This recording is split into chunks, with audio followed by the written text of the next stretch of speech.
time I checked, we were on edition number 8 of What Not to Say, so that should make this number 9. And if memory serves me correct, we've only missed 1 month getting these released, and I'm pretty sure that we'll continue to provide these as a resource to our clients and our adoring public that tunes in.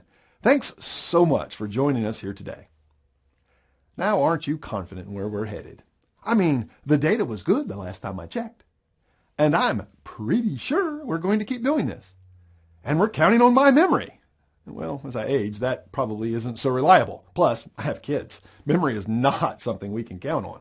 Okay, so scratch the memory thing. But what about the last time I checked? Put another way, the way the audience hears it, I didn't care enough about the fact or your understanding to check and make sure. I'm winging it. If the audience cares about the fact, or if they already know the fact, especially if I'm wrong, I've just undermined the one thing a speaker should be able to stand on. Indisputable fact. But I've softened that by allowing for the possibility and even created doubt in your mind that it's even correct. And I'm pretty sure that doubt in an audience's mind is not a good position for a speaker to have. If you don't know a fact, don't share it. Well, 87.3% of statistics are made up on the spot anyway. I was listening to a speaker last year, national level guy. He was relating a story about a businessman he knew. In his speech, he said that this man was in the midst of a deal that was $36,000, or maybe it was $52,000.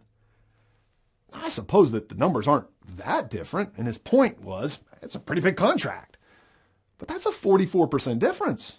And the fact that he didn't know which it was tells me he didn't do his homework. And he's just relying on a memory that, in this case, didn't serve him correctly. Or worse, he might be making it up. Plus, I have virtually no idea what he said next because I was mulling over the mathematical implications, as well as writing my next video series based on his slip-up of the tongue. The one thing you can always replace a soft or unknown fact with is an opinion, an experience, or your belief. You cannot argue with my belief, or even my opinion. You can disagree. You can even call me an idiot. But you cannot refute whether or not I believe it. And the big phrase, I call it the power phrase of sales, is to position yourself as an expert. In my experience teaching, or in coaching over 3,000 professionals to improve their skills, I've noticed instead we say dumb things like, oh, probably half my students, or I'd guess that half my students. You don't want a speaker saying things that are probably true, or having them guess about their content. Instead, making an opinion or an observation. I've noticed that people who experience anxiety in speaking have two things working against them.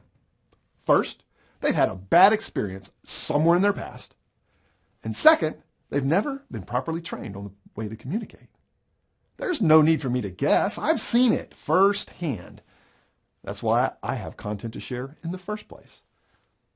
Undermining your data with these soft intros causes doubt to creep into your audience's mind and is definitely what not to say.